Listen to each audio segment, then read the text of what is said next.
আমারে কিছু ভিক্ষা দেও, আমি 3 দিনের না খাওয়া ক্ষুধার্ত। স্ত্রী ডাক দিয়া কয়, স্বামী আমার একটু রেস্টে পড়ে যাও, ভিক্ষুকের বিদায় দাও, লোকটা অসহায়।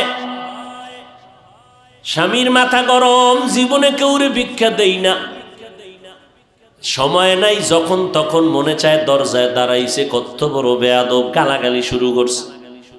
স্ত্রী কয়, স্বামী তুমি যে বাড়ি লেখা দিবা তা না, হালকা পাতলা কিছু দিয়ে দিলেই তো হয়ে যায়, গালি দাও কেন? আমার আব্বা জানের দেখি নাই যে জীবনে কারোরে গালি দিছে এবং কটু কথা বলছে, এবং জীবনে আমার বাবাই কোনো ভিক্ষুকের খালি ফিরায় নাই। আমি তার সন্তান, আমার কষ্ট লাগে ভিক্ষুকের খালি ফিরাইয়া দিতে।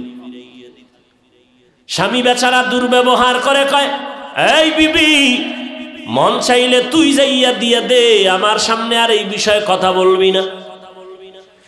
স্ত্রী বলে, আমি তো পর্দাওয়ালা ঘরের নারী, আমি তো বেগানার সামনে যেতে পারি না, জাহান্নামের ভয়। ও স্বামী তুমি যাও।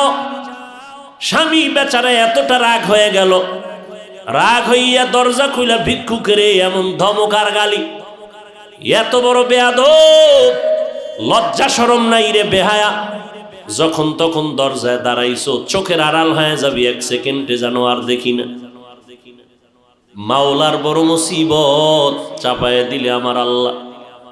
কারণ অন্যায় করতে করতে সীমা লঙ্ঘন যখন করবে, গজব আসমান থেকে জমিনে নেমে আসবে মরার আগেই। আল্লাহর বান্দা যখন বকা দিয়া ভিক্ষুকের তাড়ায় দিল, তারাইয়া দরজাটারে জোরে বাড়ি মেরে আটকায় দিছে। ভিক্ষুকটা রাস্তা দিয়া যায় আর চোখের পানি ছেড়ে কান্না করে, আর আসমানের দিকে তাকায়, কয়, আসমানের মালিক, তুমি আমারে এমন গরিব বানাইছো যে মানুষের দ্বারে না গেলে আমার বাচ্চাদের মুখে খানা যায় না। সারাদিন ভিক্ষা করে ঘরের মধ্যে কিছু খানার আয়োজন করি, কিন্তু আল্লাহ, এই দুনিয়া মগো গরিবের কেউ নাই, তুমি এমন গরিব বানাইছো। তবে তোমার কাছে আজকে একটা কলিজায় মানাইতে পারি না, বিচার দিয়া গেলাম।